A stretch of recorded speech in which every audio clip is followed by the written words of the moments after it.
오늘은 에스겔 19장 1절에서 14절에 있는 말씀인데요.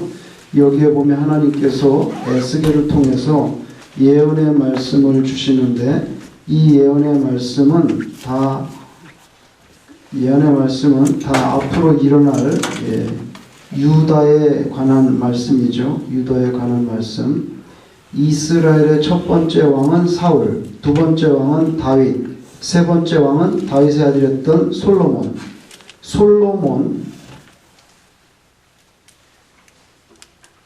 솔로몬에게 있어서 가장 유명한 것은 두 가지입니다.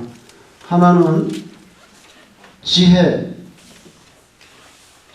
운동이라고 이렇게 말하는데요. 두 번째는 건축 사업입니다. 이스라엘의 세 번째 왕이었던 솔로몬은 지혜 운동, wisdom movement라고 하는데 지혜를 연구하고 또 지혜에 관한 책도 많이 편찬하고, 만약에 대한민국은 지금 뭐하냐? 대한민국은 웰빙에 관심이 많다. 웰빙. 전부 뭐 먹는 거, 노는 거, 좋은 데 가는 거, 뭐 좋다는 거, 웰빙 그런 것처럼 시대를 흐르는 사조들 있잖아요. 뭐 우리 박정희 대통령 때는 뭐 웰빙 이런 단어조차도 우리는 들어본 적 없어요. 그때는 그냥 지분 개량하고 나가서 쓸고 뭐를 노트로까지 뭐 심고 뭐 경부고속도로 내고, 지금은 웰빙 그런 것처럼 솔로몬 시대의 특징이 뭐냐면 위즈덤 무브먼트예요. 그래서 잠언 편찬하고, 가장 대표적인 두 번째 뭐냐, 건축사업입니다. 건축사업은 두 가지가 있었어요. 성전 건축 7년, 자기 사는 궁전 13년, 도합 20년에 건축을 했습니다. 건축은 그냥 하나, 돈이 있어야 되고 자재를 확보해야 되고 노동력을 확보해야 되는데 이거 전부 다 인간적으로 보면 백성들의 고혈을 짜는 것입니다. 세상적으로 볼 때. 궁전 짓는 것도 좋고 성전 짓는 것도 좋은데 그건 누가 하냐는 거예요. 백성들이 하는 거죠.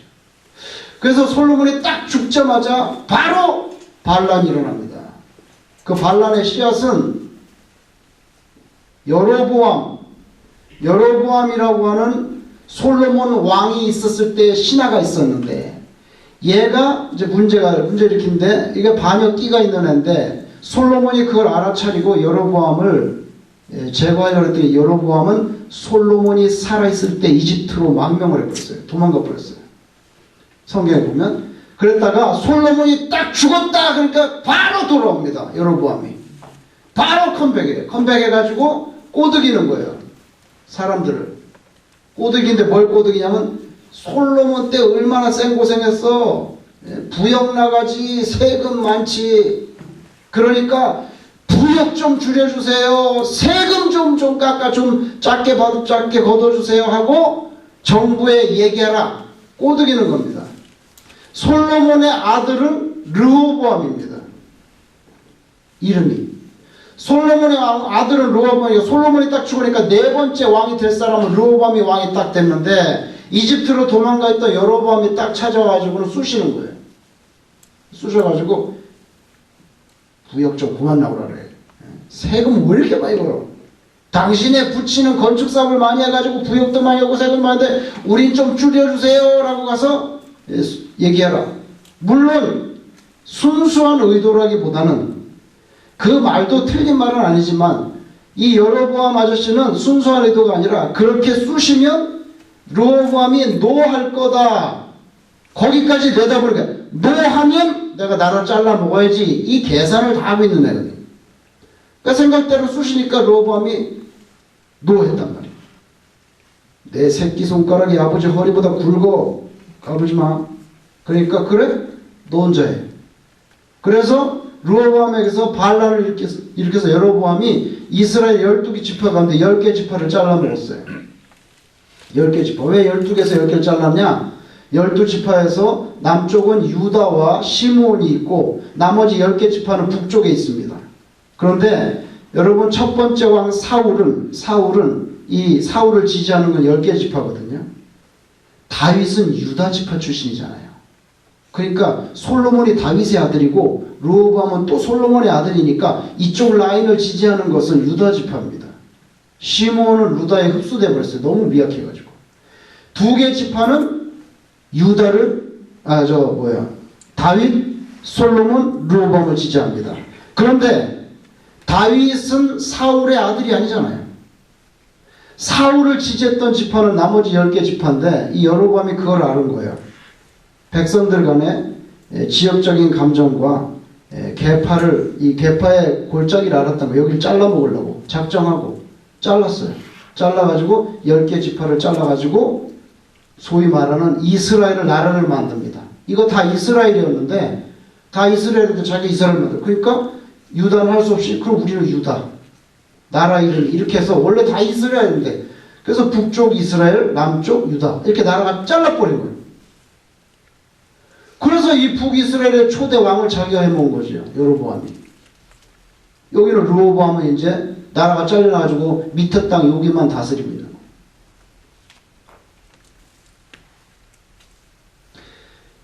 그러다가 북이스라엘은 722년에 망하고 남유다는 587년 BC에 망했습니다. 그런데 오늘 본문은 이 망하기 전 580년대 그쯤 90년대쯤에 이제 이 유다에 대해서 예언을 하는 거예요. 누구? 에스겔을 통해서 하나님이. 지금 역사적 문맥이 여기입니다. 이거 없어졌어요. 모세는. 아시리아가 와서 다 먹어버렸어요. 요것만 남았어요. 요것만 딱 이렇게. 요것만 남았는데 너도 망한다. 이제는 바벨론에게. 왜냐하면 지금 이때는 아시리아가 강했지만 아시리아를 무너뜨리고 바벨론이 일어났거든요. 이제 바벨론밖에 없어요. 아시리아가 없어요. 시대가. 그러니까 바벨론이 망한다 하면서 에스겔을 통해서 하나님께서 유다에게 자꾸만 경고하는 겁니다. 조심해. 망한다고. 정신 차리고. 그게 오늘 우리가 읽고 있는 에스겔의 역사적인 문맥이에요. 우리는 지금 여기에 해당되는 성경을 읽고 있다 이 말이에요. 그런데 19장에는 두 가지 비유가 나옵니다. 첫째는 사자, 둘째는 포도나무. 이 두 가지를 말해요. 근데 사자도 두 마리가 나와요. 이건 비유입니다. 비유. 이거 역사적인 문맥을 아무것도 공부도 안 하고 여러분이 신학교 가는 것도 아니까 모르잖아요. 예를 들면 아무것도 공부도 안 하고 이걸 아무리 읽어봐야 무슨 소리인지 몰라요. 이거는. 사자가 나오고 포도가 나오는데 사자가 포도를 따먹었나? 포도가 사자를 때렸나? 모른다고. 근데 꼭 공부 안 하는 사람들이 기도 열심히 해가지고 계시 받았다 그러는데 계시를 갖다 하나님께서 역사책을 펼쳐서 설명해 주지 않는 이상은 그 계시는 엉터리 계시가 된단 말이에요. 그래서 신비주의의 허점이 거기에 있다 이거예요. 성경을 자기 마음대로 해석해버려. 예를 들면 이런 역사적인 문맥이 있는데 이 역사적인 사건들과 문맥이 있는데 지금 이 책은 이 시대에 쓰여졌고 이 시대의 문맥을 반영한 하나님의 말씀이 여기 있는데 공부는 안 하고 자기 혼자 앉아가지고 에스겔 19장을 갖다 한 300번 읽었어. 300번 읽고 나니까 사자가 뭔지 자기가 깨달았다는 거예요. 사자는 뭐예요? 호랑이가 아니다. 뭐 이런 걸 깨달았다는 거야. 그러면서 사자는 힘이 세니까 여호와의 전능하심을 상징합니다. 뭐 어쩌고저쩌고 손 엉터리 같은 얘기를 한단 말이에요. 그거는 그렇게 될 문제가 아니라고요. 공부를 해서 깨달아서 이걸 알고 그 다음에 뭐 300번 읽든지 3000번 읽어야지. 이거 안 하고선 이거 실컷 읽은 다음에 포도나무는 포도주를 만들죠. 거기는 또 나시린이 나와서 나시린은 포도를 먹지 말라 그랬는데 삼손은 또 포도를 먹었습니다. 별로 관계없는 얘기라고 오늘 본문하고. 갖다 끌어붙이면 말은 다 되겠지만 아무런 관계가 없는 얘기예요. 목사님들도 이게 귀찮으니까 이거 안 하는 거예요. 왜냐하면 이거 하려면 시간이 너무 오래 걸려요. 설교 하나 준비하려면 이걸 다 연구하고 하려면 연구해서 이런 문맥이구나 하고 이걸 하려면 이거 하나 하는데 3일도 더 걸려요. 저는 오늘 이거 지금 1시간짜리 하려면 이거 일주일 내내 공부해야 돼. 너무 시간이 걸리는 거야. 우리가 이거 갖다 주석이라고 그래요. 주석은 너무 시간이 오래 걸리기 힘들거든요. 안 하고서는 여기다가 그냥 이거 대충 읽고 여기다가 자기가 아는 상식과 도덕적인 미닝을 다 붙여가지고 설교를 하는 거예요. 그럼 성도들은 모르잖아요. 모르면은 그게 그런 소리가 그랬다. 근데 목사는 목사끼리는 알거든. 목사끼리 알면은 저 아저씨는 노력을 안 했네. 너무 설교를 깔끔하고 멋있고 아름답게 했는데 공부는 하나도 안 하고 투자는 하나도 안 했구나. 그냥 성경을 수필식으로 읽고 자기가 감동받은 대로 하는 거예요. 그럼 이거 뭐 본문 한 300번 읽었는데 사자가 나오니까 사자나 여호와의 전능하심을 말하는 뭐 말 되지. 그럼 뭐 말 되지. 말 되지만 하나님의 말씀이라고 하는 본문과는 아무런 관계가 없는 이야기를 하는 거예요. 자, 오늘 본문에서는 두 마리 사자가 나오고 포도가 나오는데 두 마리 사자는 누구를 말하냐면 여호아스를 말합니다. 또 한 마리 사자는 여호야긴을 말하는 거예요. 왜 이 사람을 얘기하는지는 우리가 성경을 찾아봐야 되는 겁니다. 그 다음에 이 포도나무도 유다 나라를 말하는 겁니다. 유다 나라 자체를. 유다를 자체를 말합니다. 그런데 두 마리 사자가 다 제거당해요. 오늘 본문에 읽어보면. 사자가 다 죽임당하고 다 어디 멀리 가고. 포도나무도 아주 그냥 멋있게 생겼었는데 나중에 보니까 바짝 말라가지고 뼈가 비틀어져가지고 포도도 있는 그래서 불쏘시개로 쓰게 된다는 이야기입니다. 그 이야기의 결론은 뭐냐면 그렇게 유다가 망하게 될 거라는 거예요. 그 예언이지만 이 예언 자체가 두 마리 사자와 포도나무를 비유했는데 이것은 구체적인 역사적인 상황을 반영하고 있다는 거예요. 그 누구냐면 이 두 왕이에요. 이 두 왕은 우리가 역사책을 읽고 공부를 해야 나오는 거지 성경을 300권 읽는다고 해서 하나님이 계시로 역사책을 보여주면 가능하지만 그게 뭐 인류 역사에 몇 번이나 그런 일이 있겠어요. 그래서 오늘 우리가 이걸 찾아봐야 되는 거예요. 그리고 하나님이 말씀하신 이 두 가지 사건, 두 가지 비유는 에스겔의 입을 벌려서 말했는데 비유는 창세기에 하나님께서 이미 힌트를 준 게 있어요. 그 힌트하고 무슨 관계가 있는지를 좀 알아봐야 되겠어요.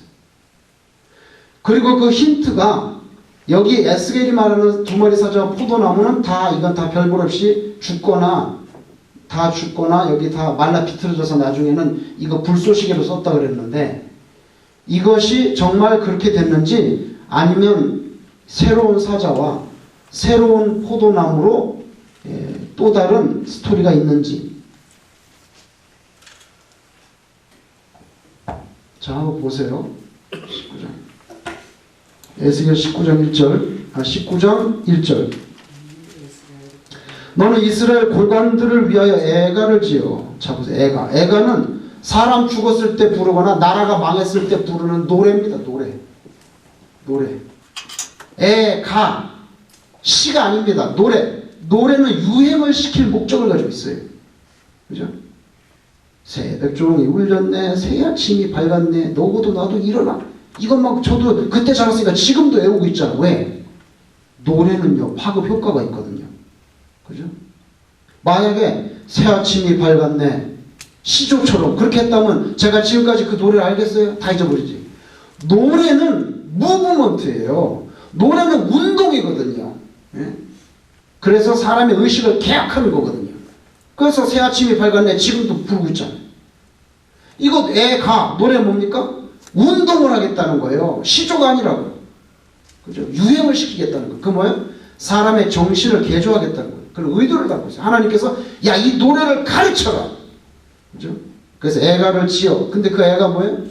새벽 종이 울리는 애가 아니고 나라가 망한다는 슬픈 노래예요. 슬픈 노래. 자, 부르라. 2절 부르라. 네 어머니는 무엇이냐? 암사자라. 네 어머니는 무엇이냐? 암사자라. 그가 사자들 가운데서 엎드려 젊은 사자 중에서 그 새끼를 기르는데. 자, 보세요. 사자의 비유입니다, 이거는.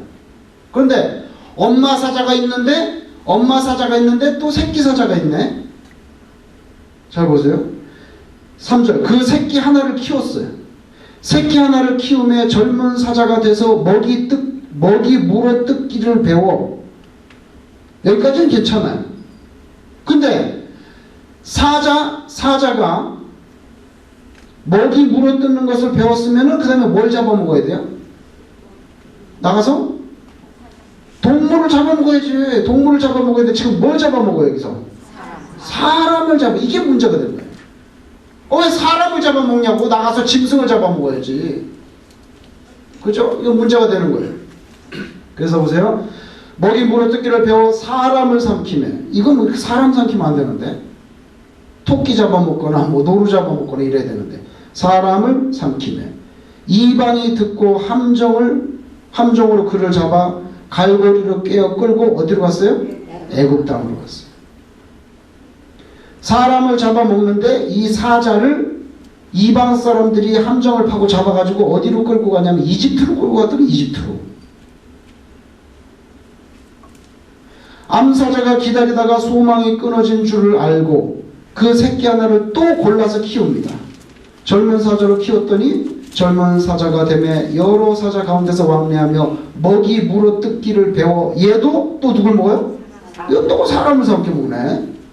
아니 노루 같은 걸 잡아먹어야 되는데 사람을 삼키며 7절 그의 궁궐들을 헐고 성읍들을 부수니 그 우는 소리로 말미암아 땅과 그 안에 가득한 것이 황폐한지라 이방이 포위하고 있는 지방에서 그를 치러 와서 그의 위에 그물을 딱 해갖고 사자를 잡은 거예요.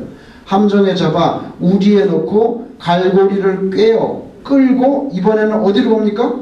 바벨론. 아까 첫 번째 사자는 어디로 갔어요? 이집트로 갔어요. 이번에는 바벨론 왕에게 이르렀나니 그를 옥에 가두고 사자를 옥에 가두고 그 소리가 다시 이스라엘 산에 들리지 아니하게 하려 함이라. 이게 비유란 말이죠. 이거는 비유. 그 다음에 10절 포도나무는 네 피의 어머니는 물가에 심겨진 포도나무 같아서 물이 많음으로 열매가 많고 가지가 무성하여 참 좋아요. 그 가지들은 강하여 권세 잡은 자의 규가 될 만한데 자 뭡니까? 그 포도나무 가지가 얼마나 굵은지 왕의 그 짧은 지팡이를 만들 만큼 굵고 참 좋은 나무였어요. 포도나무는 원래 그 가구로 쓸 게 아닌데 지팡이 만들 만하다는 거죠. 그런데 그 하나의 키가 굵은 가지 가운데서 높았으며 많은 가지 중에서 뛰어나 보이다가 아주 굉장한 포도나무였는데 분노 중에 뽑혀서 그런데 뽑혀가지고 땅에 던졌어요. 땅에 던짐을 당함에 그 열매는 동풍에 마르고 그 강한 가지들은 꺾이고 말라 불에 타버렸어요. 그때 이제는 광야 메마르고 가물이 든 땅에 심어진 바 되고 불이 그 가지 중 하나에서부터 나와 그 열매를 다 태워버리고 권세 잡은 자의 규가 될 만한 왕의 지팡이를 만들 정도로 굉장히 두꺼운 그런 좋은 포도나무였는데 될 만한 강한 가지도 없도다 하라. 이것이 애가라. 후에도 애가라. 이런 노래를 가르치는 거예요. 이런 노래를. 자 여기 암사자가 나오고 새끼사자가 두 마리가 있었어요. 첫 번째 새끼사자는 어디로 끌고 갔죠? 사자를? 이집트로 끌고 갔습니다. 두 번째 사자는 바벨론으로 끌고 갔어요. 그러면 암사자는 누굽니까? 암사자는 이 새끼사자의 어머니입니다. 어머니. 그죠? 암사자, 우리가 성경에 지금 암사자가 나오는데, 그러니까 암사자는 여호아스의 어머니. 그죠? 여호야김의 어머니라고 볼 수도 있고, 그 다음에 이 두 사람은 왕이기 때문에 암사자는 유다 나라를 상징할 수도 있어요. 암사자는 유다 나라가 될 수도 있고, 실제로 이 두 사람의 어머니일 수도 있어요. 비유니까. 자, 그러면은 우리가 조금 찾아봐야 될 것 같아요. 찾아봐야 될 것 같아요.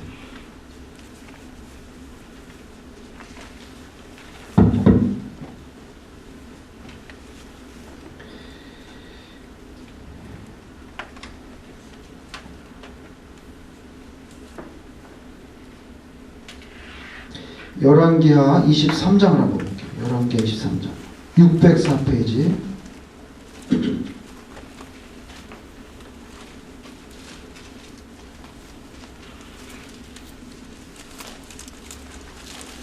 (604페이지) 이게 이스라엘 역사를 기록한 실록이잖아요. 말하자면 우리식으로 말하면 604페이지에 열왕기하 23장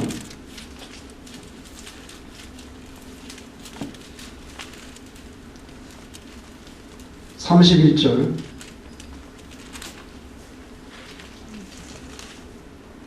자, 여기 여호아스라는 왕이 나옵니다. 그죠? 열왕기하 23장 31절 여호아스가 왕이 될 때 나이가 23세 23살에 왕이 됐어요. 유다의 왕이 됐어요. 예루살렘에서 몇 달을 다스렸습니까? 석 달, 겨우 3개월. 겨우 3개월 왕을 했다는 거예요. 석 달을 다스리니라. 그의 어머니는 누구예요? 하무달. 아까 에스겔에서 말하는 암사자는 이 하무달이 될 수도 있고 유다라는 나라라도 될 수도 있고, 하무달이라 림나 예레미야의 딸이었는데, 이 하무달이라는 엄마가 있었는데 그 아들이 왕이 된 거죠. 여호아스가, 자 30, 여호아스가 그의 조상들의 모든 행위대로 여호와 보시기에 악을 행하였더니 바로는 파라오입니다. 파라오, 이집트의 왕이라는 단어, 파라오, 페로 느고라는 왕이 이집트 왕인데, 느고라는 왕이 그를 하마 땅 리블라에 가두어 예루살렘에서 왕이 되지 못하게 하고, 그러니까 느고가 와서 남의 나라에 간섭하는 거예요. 유다의 여호아스를 3개월 했는데 붙잡아가지고 가두고 그 나라를 은 100달란트 금 1달란트로 벌금을 내게 하고, 그러니까 이제 뭐 지배하고 압제하는 거죠. 식민지 삼는 거예요. 34절 바로 느고가 요시아의 아들 엘리야김을 그의 아버지 요시아를 대신하여 왕으로 삼고, 다른 사람을 왕으로 삼고 그 이름을 여호야김이라고 했는데 하고, 기존에 3개월 동안 다스렸던 여호아스는 어디로 가져갔습니까? 애굽으로 잡아갔다. 여기 나오잖아요. 그죠? 여호아스는 애굽으로 잡아갔더니 그가 거기서 어떻게 했어요? 죽었어요. 그래서 에스겔에서 나오는 첫 번째 새끼 사자 여호아스는 이집트로, 아까 사자를 끌고 갔다 그랬어요. 이집트로 사자를 끌고 갔죠? 바로 여호아스를 말하는 겁니다. 여호아스를 말하는 겁니다. 예레미야를 보세요. 22장 1084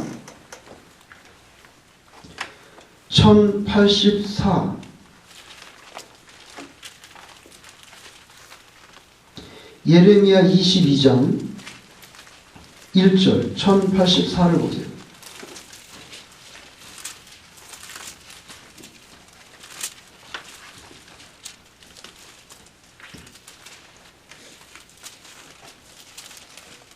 예레미야도 이 BC 6세기에 예언했던, 남쪽 유다가 망할 거라고 예언했던 이런 같은 시대의 선지자거든요. 이 사람은 유다에서 예언했어요. 에스겔은 바벨론에 끌려가서 예언했고, 근데 예레미야 22장 1절을 보세요. 22장 1절.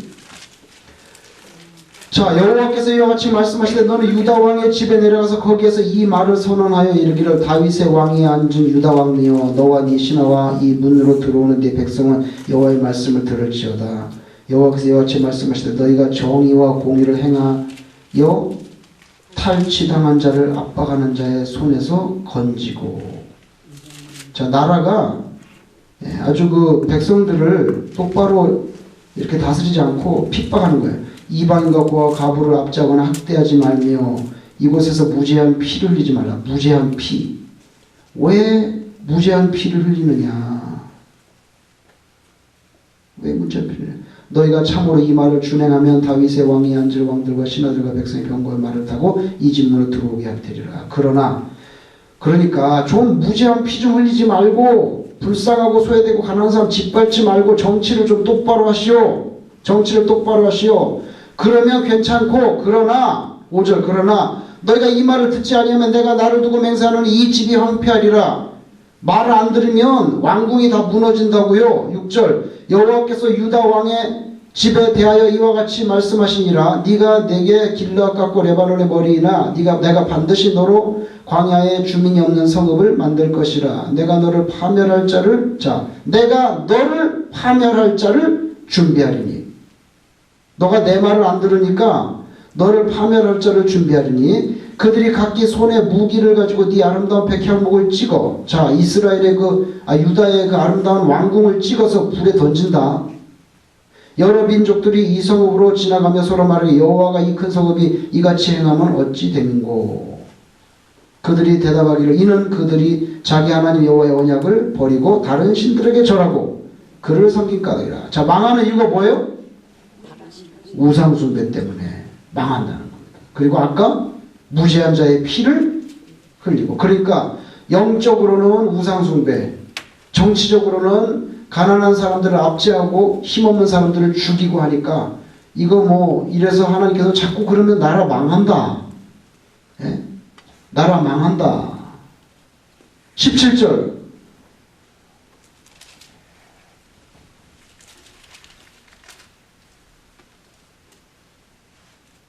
그러나 네 두 눈과 마음은 탐욕과 무지한 피를 흘림과 압박과 포악을 행하려 할 뿐이니라.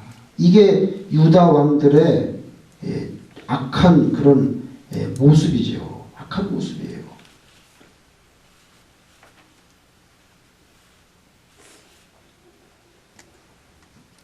그래서 여호아스는 609년에 이집트로 끌려가서 608년에 사망합니다.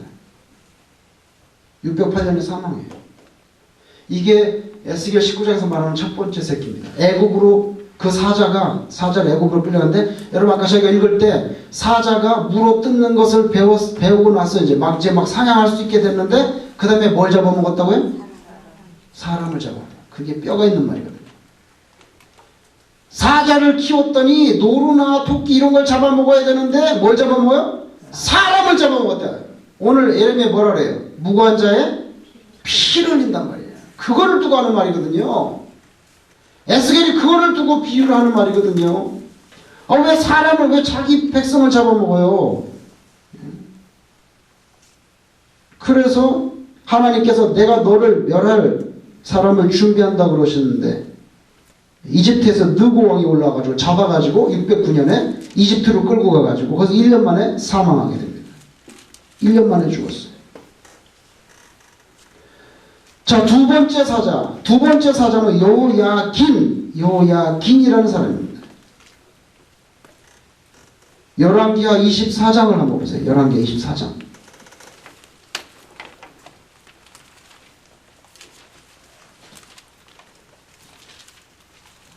605페이지 605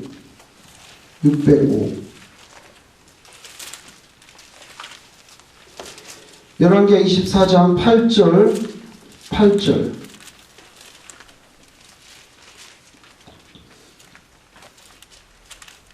605페이지 열왕기하 24장 8절. 자, 여호야긴이 왕이 될 때 나이가 몇 살이에요?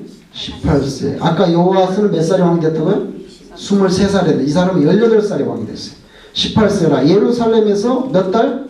석 달. 보세요. 아까도 몇 달? 석 달. 이 두 왕은 정말 짧게 다스렸어요. 석 달. 석 달간 다스리니라. 그의 어머니의 이름은 뭐예요? 누수다. 그러니까 아까 에스겔에서 말하는 암사자는 누수다도 될 수 있고 유다 왕국도 될 수도 있고, 또 아까 첫 번째 그 여호아스의 엄마도 될 수 있고, 그죠? 자, 이 9절 여호야긴이 그의 아버지의 모든 행위를 따라서, 그죠? 여호야긴이 그의 아버지의 모든 행위를 따라서, 그의 아버지는 누구냐면 여호야김입니다. 김. 여러분 아까 읽을 때 여호아스를 잡아간 다음에 누구를 대신으로 왕을 세웠죠? 여호야김씨. 여호야김씨를 왕으로 세웠어요. 근데 여호야김이 죽었어요. 지금 다스리다가 죽은 다음에 그 아들 여호야긴이 왕이가 됐다는 왕이. 근데 여호야김도 3개월 만에 문제가 생깁니다. 그래서 9절 여호야긴이 그의 아버지의 모든 행위를 따라서 여호와께서 보시기에 악을 행했어요. 10절 그때 이번에는 누가 들어옵니까? 바벨론이 들어옵니다. 바벨론의 왕 느부갓네살의 신복들이 예루살렘에 올라와서 그 성을 에워싸니라. 그의 신복들이 에워쌀 때 바벨론의 왕 느부갓네살, 아까 첫 번째 새끼 사자는 누가 잡아갔냐면 느고가 잡아갔죠. 느고가 이집트로 잡아갔는데 이번에는 느부갓네살이 들어와서 두 번째 새끼 사자 여호야긴을 어디로 잡아갑니까? 바벨론으로 잡아갑니다. 아까 에스겔에서 어디로 갔다 그랬어요? 바벨론으로 잡아갔다 그랬잖아요. 첫 번째는 이집트로 잡아가고 두 번째는 바벨론으로 잡아가고. 그래서 오늘 바벨론으로 잡아갈 거예요. 11절 12절 유다의 왕 여호야긴이 그의 어머니와 신복과 지도자들과 내시들과 함께 바벨론 왕에게 나아가매. 자, 바벨론에 쳐들어왔어. 이제 왕이 잡으니 때는 바벨론 왕 8째 해라. 그가 여호와의 성전의 모든 보물 왕궁 봉을 집어내고 또 이스라엘 왕 솔로몬이 만든 것 고 여호와의 성전 금 그릇 다 14절 그가 또 예루살렘 모든 백성과 모든 지도자 모든 용사 10,000명과 장인 대장장이 사로잡아 가매 비천한 자 외에는 그 땅에 쓸만한 사람들 다 포로로 잡아갔는데 15절 그가 여호야김을 어디로 갑니까? 바벨론으로 사로잡고 가고. 여기 나오잖아요. 바벨론으로 사로잡아갔어요. 아까 에스겔에서 말하는 그 새끼 사자 두 번째 사자 바벨론으로 사자를 잡아갔다는데 이제 바벨론을 잡아간 게 역사책에 이렇게 나오고 있습니다. 나오고 있어요. 예레미야 26장을 보세요. 예레미야 에스겔하고 같은 시대에 살았던 예레미야 26장 1093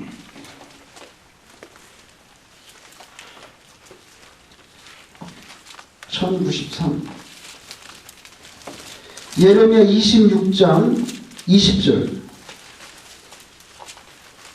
예레미야 26장 20절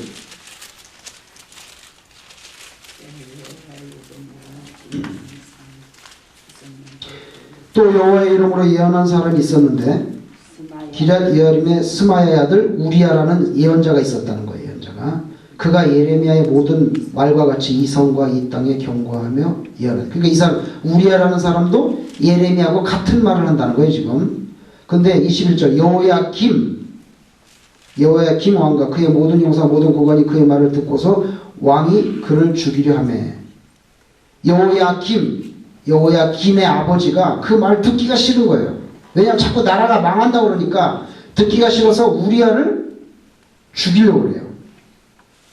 죽이려고 하니까 우리야가 어디로 도망쳐요? 이집트로 도망쳐버렸어요. 선지자가. 그런데 보세요. 도망쳤는데 여호야김이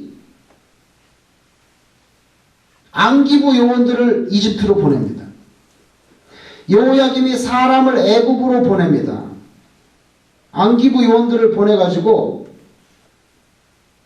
공안을 보내가지고 곧 악보리 아들 엘라단과 몇 사람을 함께 애굽으로 보냈어요. 그들이 우리야를 애굽에서 잡았어요? 못 잡았어요? 잡았어요.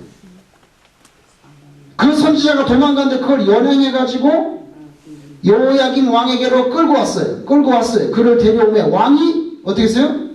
칼로 그를 죽였어요. 그의 시체를 평민의 묘지에 던져버렸어요. 이게 누가 한 짓이에요? 여호야김의 아버지 여호야김이 한 거예요. 그죠? 우리야라는 선지자가 예레미야처럼 나라가 망한다 회개하라 막 이러니까 듣기 싫으니까 죽이려고 하니까 우리야가 이집트로 도망가 버렸는데 안기부를 보내가지고 잡아가지고는 여호야김 앞에 끌고 오니까 여호야김이 칼로 죽여버렸어요. 아까 여호야김 두 번째 새끼사자 뭐라 했어요? 그 아버지와 같이 여호와 보시기에 뭐래요? 악을 행하는데 그 아버지같이 조상같이 그게 뭐예요? 선지자를 막 칼로 죽이고 이 칼로 죽이고. 역대하 36장 708 페이지 708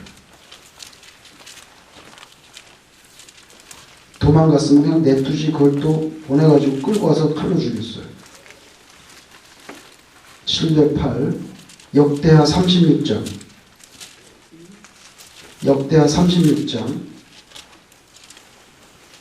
6절 708페이지 역대하 36장 6절 바벨론 왕 느부갓네살이 올라와서 그를 치고 그를 쇠사슬로 결박해 바벨론으로 잡아가고 느부갓네살이 또 여호와의 전 기구들을 바벨론으로 가져다가 바벨론의 자기 신당에 두었더니더라. 여호야김의 남은 사적과 그가 행한 모든 가증한 일들과 그에게 발견된 악행이 이스라엘 유다 열왕기에 기록되니라. 그의 아들 여호야김이 대신하여 왕이 되었는데 그 다음에 9절 여호야김이 왕이 오를 때 나이가 몇 살이에요? 8세. 아까는 몇 세? 18세. 자, 다르죠? 아까는 18세라는 이거 8세라고 됐죠. 그죠? 이거는 기록상 뭐가 누락이 됐거나 한 거죠. 예루살렘에서 몇 달? 석 달 동안 다스림. 여호와 보시기에 뭘 해요? 악을 행하였어요. 악을 행하였어요. 그래서 그 해에 느부갓네살 왕이 사람을 보내 여호야긴을 바벨론으로 잡아가고. 그래서 두 번째 새끼 사자가 아까 에스겔이 첫 번째는 애굽으로 사자를 애굽으로 이집트로 잡아가고 두 번째는 바벨론으로 잡아갔다는데 이 두 번째는 여호야긴입니다. 첫 번째는 여호아스. 이게 성경에 다 나온단 말이죠. 그런데 여기 보세요. 여호야긴의 성경에 보면 결론만 말씀드리면 이 여호야긴의 다른 이름이 여고냐, 고니야 이 같은 사람이에요. 어떤 데는 여고니아라고 돼 있고 어떤 고니아라고 또 여호야긴인데 이게 다 같은 사람이에요. 근데 읽다 보면 여고니아는 또 누구야? 같은 사람이에요. 제 이름은 뭐예요? 조한경. 또 다른 이름은? 그건 이름이 아니잖아요. 제 이름은 조한경. 그 다음에 또 다른 이름이 뭐예요? 한초. 그래갖고 나 학교 다닐 때 한초. 미국 애들이 한초. 그래 또 어떤 날은 칸초. 칸초라고 부르는 수도 있어요. 그것처럼 여호야긴, 여고냐 이게 자기 이름이 있는 거예요. 따로. 그렇죠? 그 다음에 이 비유는 끝났어요. 그 다음에 포도나무의 비유가 나옵니다. 포도나무가 비유인데 포도나무가 얼마나 좋은지 여러분 포도나무는 꼬불꼬불해가지고 지팡이를 못 만들어요. 사실은. 근데 이 나무는 얼마나 굵은지 대충 깎아가지고 왕이 쓸 규, 즉 왕이 이렇게 갖고 다니는 단장 있잖아요. 이렇게 사단장들 보면 요만한 지팡이가 있어요. 그 사단장의 권위를 나타내는 요만한 지팡이 갖고 탁탁 치면 겁난다고 이거 가지고 너 이러면 그러자 큰일 나는 거예요. 근데 왕이 쓰는 규 요만한 지팡이를 만들 수 있을 정도로 그렇게 좋은 나무였는데 결론적으로 그 나무가 빼짝 말라가지고 그냥 불쏘시개로 쓸 만큼 포도나무가 그렇게 됐다고 아까 에스겔에서 우리가 읽었어요. 그 말은 뭡니까? 유다가 그렇게 망한다는 것입니다.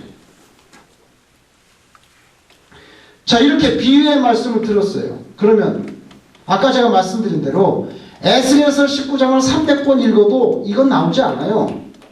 이건 우리가 공부해야 되는 거고. 그런데 자, 제가 성경 읽어볼 때 이래요. 인류의 하나님을 묘사하는 말, 하나님을 묘사할 때는 뭐 전능자라든지 전능자 뭐 많이 있잖아요. 창조주, 전능자, 창조주 뭐 여러 개념이 있어요. 그런데 그 중에 무슨 개념이 있냐면 하나님의 개념 중에 역사의 주인, 역사의 주인, 역사를 이끌어가는 분이라는 거예요.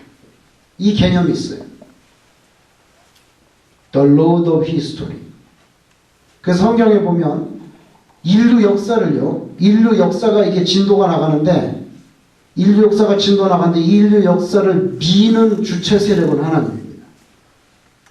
하나님께서 인류 역사의 주체, 인류 역사의 주인이에요. 근데 그 주인인데 그 인류 역사 가운데는 여기 대한민국도 있고 일본도 있고 중국도 있고 미국 뭐 아프리카 많은 나라들이 있고 각각에서 일이 벌어져요. 각각에서 수많은 일이 벌어져요. 그래서 이게 다 뭉쳐서 인류의 역사가 되는데 인류 역사의 전체 흐름을 밀고 당기고 하는 것은 하나님인데 이 전체 문맥 안에서 소소한 일들이 일어나는데 이 소소한 일들은 인간이 자유의지를 가지고 막 합니다. 새누리당도 만들고 뭐 대통령도 뽑고 뭐 누구는 뭐 하고 이번에 카나다의 총리가 뽑혔는데 아주 유명한 총리가 뽑혔어요. 보통 사람이 아니에요. 그렇게 이제 각각 일이 벌어지는데 이거를 하나님께서 직접 여기까지 이 개별 사건까지 인발해가지고 어떤 특별히 수만 가지 일이 일어나는데 개별 사건 하나를 갖다가 콱 밀어줄 때도 있어요. 이렇게 콱 이것만 필요할 때는 또 개별 사건 하나에서도 또 뭔 일을 콱 없애버릴 수도 있어요. 전체적으로는 다 인류 역사 하나님께서 밀고 당기고 하시는데 이 안에 어떤 것들을 하나님께서 직접 인발해서 건드린단 말이죠. 제가 신발을 벗어가지고 확 던졌어. 그랬더니 저주가 뚝 떨어졌어. 신발이.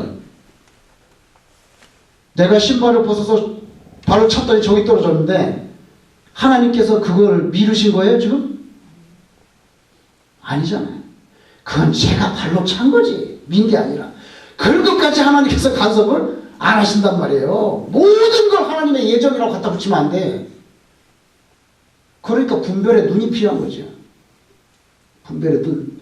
어떤 것은 하나님께서 확 진도를 뺄 때가 있고 막을 때도 있고 없애버릴 때도 있고 오케이 할 때도 있고 여러 가지 일이 있어요. 그런 사소한 것도 우리가 자세히 몰라요. 그래서 영을 분별하는 능력이 있어야 돼요. 하나님께서 이거 하나님이 미신 겁니까? 제가 발로 찬 겁니까? 기도하면서 깨달라고 우리가 그래서 기도하는 거잖아요. 어떤 사람은 아니 기도는 뭐 하나님이 다 아시는데 꼭 기도를 해. 할 때 되면 다 해주고 안 해주면 그런 거지. 우리가 깨달음도 오래될 때는 기도를 해야 되는 거죠. 그런데 이렇게 역사가 일어났는데 이 가운데 어떤 한 사건이 벌어졌어요. 그 사건이 뭔지 한번 보죠. 창세기에.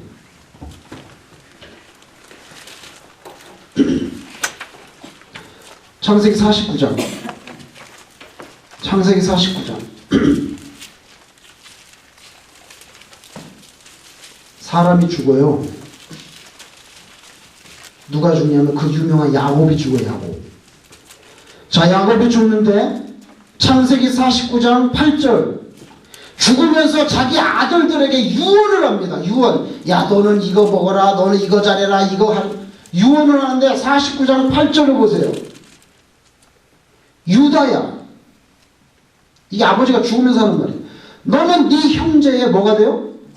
찬송이 돼. 그럼 뭡니까? 형제 중에서 제일 높은 사람 되는 겁니다. 제일 높은 사람이 됩니다. 자, 유다야 너는 내 형제의 찬송이 될지라. 네 손이 네 원수의 목을 잡을 것이요 네 아버지 아들들이 네 앞에서 어떻게 해요? 절하리라. 네 아버지 아들은 자기 형제들이잖아요. 자기 형제들이 자기에게 절한다는 게 뭐예요? 결국에는 이스라엘의 패권을 누가 잡는다는 거예요? 유다가 잡는다는 거예요. 유다가 잡는다는 거예요. 패권을. 9절. 그 유다는 뭐예요? 사자 새끼로다. 이게 나오죠? 사자 새끼래잖아요. 아까 에스겔에도 사자 새끼 나왔잖아. 사자 새끼로다. 너는 사자 새끼다. 내 아들아. 너는 웅킨 것을 찢고 올라갔도다. 그가 엎드리고 웅크림이 아주 그냥 공격하려고 엎드리고 웅크림이 숫사자 같고 암사자 같으니 누가 그를 범할 수 있으랴. 아, 유다에 대해서 굉장히 축복했어요. 네 형제들이 너한테 절을 하고 너는 사자다. 규가 유다를 떠나지 아니하며 규는 왕이 쓰는 지팡이. 그러니까 규가 유다를 떠나지 않는다는 건 뭐예요? 유다가 왕이 된다는 거예요. 유다의 후손이.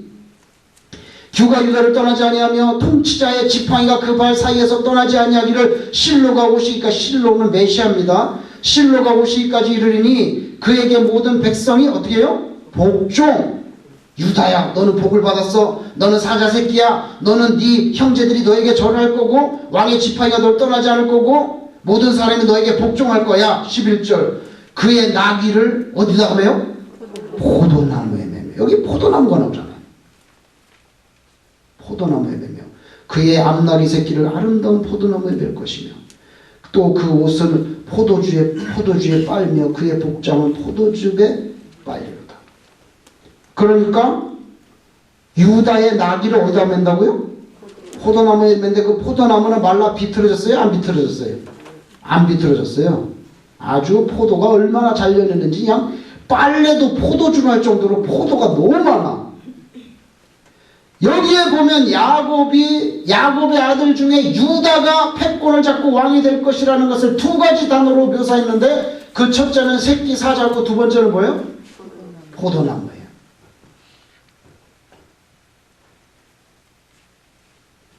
자, 여기 보세요. 인류의 역사는 하나님께서 밀고 당기고 다 하십니다. 근데 그 안에서 수많은 나라들과 수많은 사건들이 생기는데 오늘 야곱이 이집트에서 죽으면서 유언을 하는데 12아들 가운데 유다 네가 왕을 해라. 너 사자 새끼다. 너 왕의 지팡이 안 떠나고 네 형제들이 너에게 절하고 모든 백성이 너한테 경배할 거야. 그리고 네 나귀 새끼는 포도나무에 매라. 이게 하나님의 뜻이에요? 아니면 자기가 한 거예요? 아까 제가 신발 벗어져서 저 뻥차게 저 날아갈 때 그거는 하나님의 뜻이에요? 제가 찬 거예요? 제가 찬 거잖아요. 그건 제가 찬 거죠? 그러면 야곱이 이렇게 유언한 거는 자기가 한 거예요? 하나님의 뜻이에요?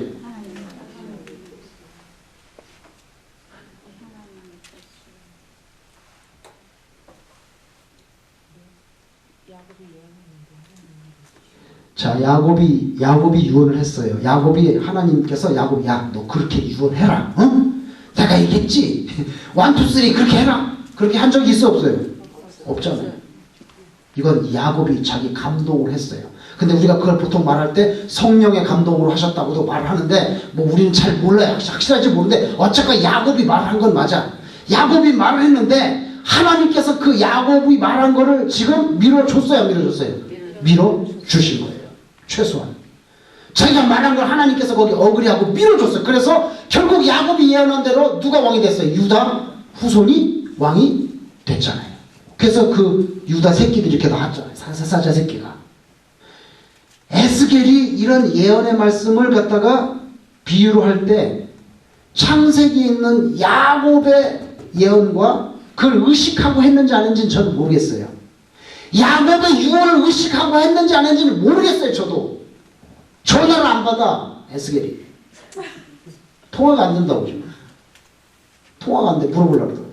그래서 저는 그 사람이 창세기 49장을 의식하고 이걸 했는지 안 했는지는 모르지만 어쨌건 간에 에스겔의 말씀은 창세기에 있는 야곱의 유언과 매치가 떨어집니다.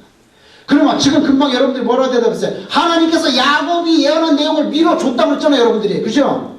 밀어줬다고 그랬죠? 아닙니까? 금방 그랬잖아요.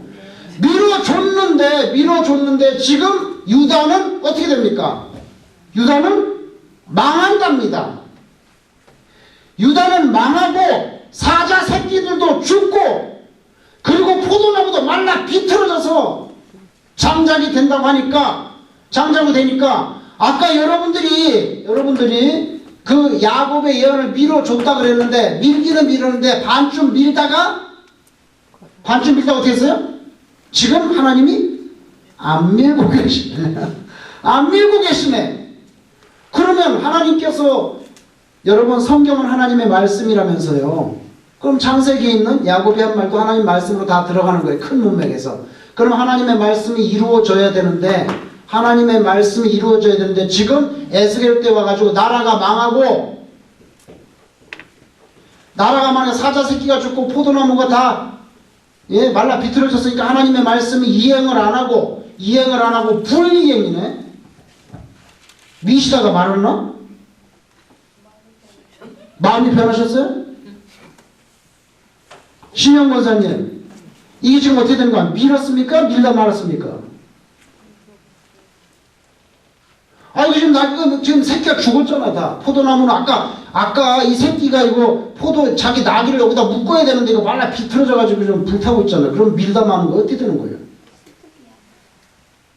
자, 지금부터 그러면은 요한계시록을 보세요. 요한계시록 5장 5절. 요한계시록 5장 5절 한번 보세요. 요한계시록 5장 5절.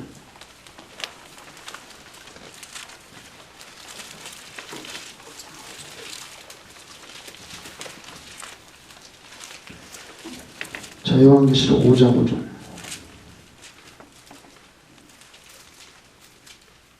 같이 읽겠습니다. 시작. 장로 중에 한 사람이 내게 말하되 울지 말라. 유다 지파의 사자 다윗의 뿌리가 이겼으니 그 두루마기와 그 7인을 떼시리라 하더라. 예수님이 인을 뗀다는 얘기인데 예수님을 묘사할 때 뭐라고 말했습니까? 유다 지파의 뭐요? 사자.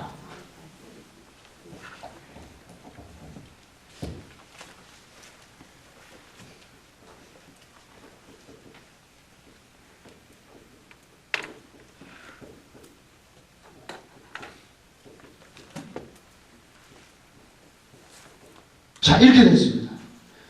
예수님을 말할 때 유다 지파의 사자, The Lion of the Tribe of Judah. The Lion, 여기 라이언이 나왔어요. 유다 지파의 사자, The Lion of the Tribe of Judah. 이렇게 묘사했어요. 그 다음에 하나 더 볼게요. 요한복음 15장.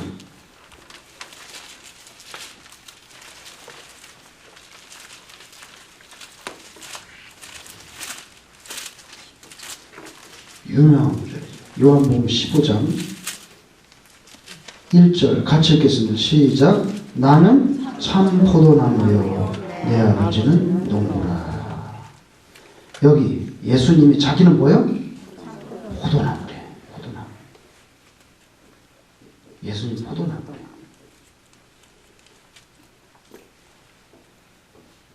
에스겔이 오늘 말씀이 창세기 49장에 있는 말씀을 의식하고 했는지는 저는 모르겠지만 하나님의 감동으로 예언의 말씀을 줄 때에 남유다의 멸망에 대한 예언을 주는데 두 가지 비유로 두 마리 새끼사자가 죽을, 하나는 이집트로 하나는 바벨론으로 끌려갈 것이고 포도나무는 말라 비틀어져서 불쏘시개로 쓴다고 했는데, 그러면 창세기 49장에 야곱에게 주신 말씀이 불이행되는 줄 알았어요. 그런데 불이행이 아니라 인류 역사 끝에 가보니까 예수 그리스도께서 유다 지파의 사자이시고요. 그리고 본인이 참 포도나무라고 말씀합니다. 예수님이 굳이 유다 지파의 사자라고 하는 이유는 뭐예요? 예수님이 누구의 후손이에요? 유다의 후손이기 때문에. 자, 사자 죽었어요? 안 죽었어요? 안 죽었어요. 아시겠어요? 안 죽었어요. 궁극적으로 안 죽었다고 사자가. 그리고 포도나무 말라 비틀어서 불쏘시개가 됐어요? 안 됐어요? 안 됐어요. 예수님은 영원히 살아계신 참 포도나무예요. 그래서 여기 A가 있으면 여기 A-, 여기 B가 있으면 B- 이렇게 해서 하나님께서 인류의 역사를 종교짓습니다. 제가 드리고 싶은 말은 하나님의 말씀은 결코 불이행되거나 중간에 밀다가 스탑하는 경우가 없다는 거예요. 우리 눈에 그렇게 보일 수는 있어도 하나님의 말씀은 끝까지 책임을 집니다. 책임을 져요. 자, 한 군데 더. 마태복음 1장. 마태복음 1장.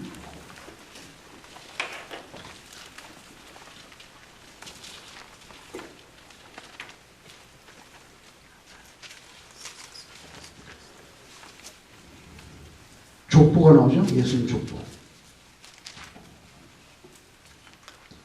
마태복음 1장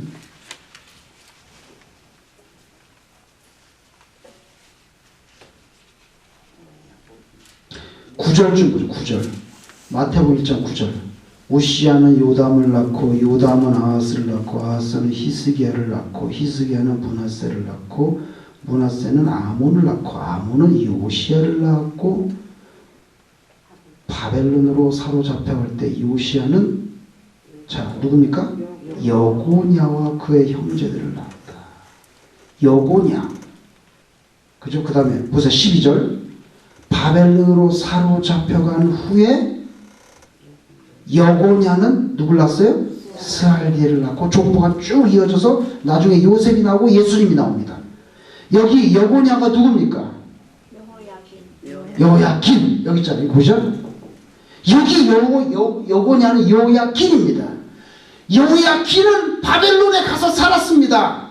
아까 첫 번째 새끼사자 여호야스는 이집트로 끌려가서 1년 만에 죽었어요. 1년 만에 죽였어요. 죽였는지 화병 걸려서 자기가 죽었는지 모르지만 하여튼 1년 만에 죽었어요. 그런데 여호야긴은 금방 죽질 않았어요. 바벨론에 끌려가서 오랫동안 살았어요. 그리고 자식을 낳았어요. 왕이었지만 포로로 끌려가서 1년 만에 죽은 거냐. 오래 살았고 그 후손들이 낳고 해서 결국에는 거기서 누가 나왔다는 거예요? 거기서 뭐예요? 예수님이 나왔다는 거예요. 거기서 예수님이 나왔다는 거예요.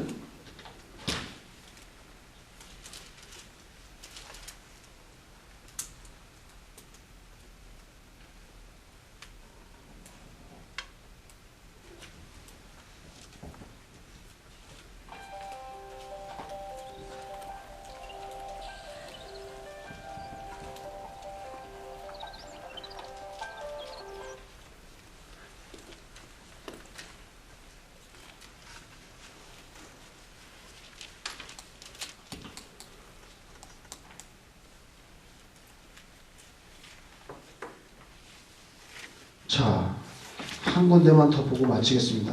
이제 종치라고 종도 울렸으니까. 예레미야서 52장, 예레미야 52장, 1142페이지, 1142, 1142.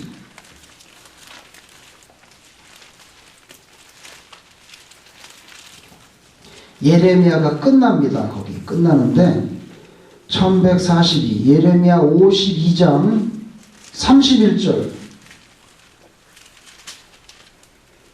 에스겔이 말하는 두 번째 새끼 사자는 바벨론으로 끌려가서 도대체 얼마나 오래 살았을까요? 31절 유다 왕 여호야긴이 사로잡혀 간지 몇 년째입니까 지금? 37년. 올해도 살았어요. 올해도 살았어요. 아까 여호야긴이 몇 살에 왕이 됐다고요? 18살이라고 우리가 생각한다면 지금 몇 살입니까? 37을 더하면 몇 살이죠? 55? 예. 55세. 여호야긴이 55살이 됐을 때 그때도 바벨론에서 살고 있었는데 37년 곧 바벨론의 에월무로닥 왕의 즉위 원년 뭡니까? 왕이 바뀌었어요. 그죠? 느부갓네살 왕이 죽고 자 여호야긴을 잡아온 왕은 누구예요? 느부갓네살 왕이잖아요. 근데 느부갓네살 왕이 죽고 이제 누가 왕이 됐어요? 새로운 왕이 생겼어요. 에월무로닥 왕이 즉위 1년 원년 12달째 12달 됐을 때 12달째 25째 날 크리스마스네요. 12월 25일 12달째 25일 날 크리스마스 때 그에게 크리스마스 선물이 떨어집니다. 선물이 떨어져요. 그죠? 특사. 그가 유다의 여호야긴 왕의 머리를 들어주었고 감옥에서 어떻게요? 풀어줬어요. 37년 동안 감옥에 살았는데 37년 만에 풀어줬어요. 그리고 그에게 친절하게 말하고 그의 자리를 그와 함께 바벨론에 있는 왕들의 자리보다 높이고 그 죄수의 의복을 갈아입히고 평생 동안 왕 앞에서 먹게 해주고 그가 날마다 쓸 것을 바벨론 왕에게서 받은 정량이 있었고 죽는 날까지 종신토록 받았다. 그래서 여호야긴은 그가 바벨론에 끌려간 지 37년 만에 왕이 바뀌면서 특사를 받아가지고 나오고 아주 그 다음에는 왕하고 같이 밥 먹으면서 잘 살았다. 예수님께서 병자를 고친 중에 38년 된 사람이 있었죠. 그죠? 38년 만에 네 침상을 들고 걸어가라. 그래서 이제 그것처럼 여호야긴도 38년째부터는 특사를 받아서 크리스마스 특사를 받아가지고 남은 세월 동안 조금 해피하게 살다가 죽었다. 그 여호야긴의 후손이 낳고 해서 거기서 누가 났어요? 예수님이 나왔어요. 그러니까 새끼 사자가 죽었나요? 안 죽었나요? 안 죽었습니다. 그리고 요한계시록에 보면 딱 말해요. The Lion of the Tribe of Judah.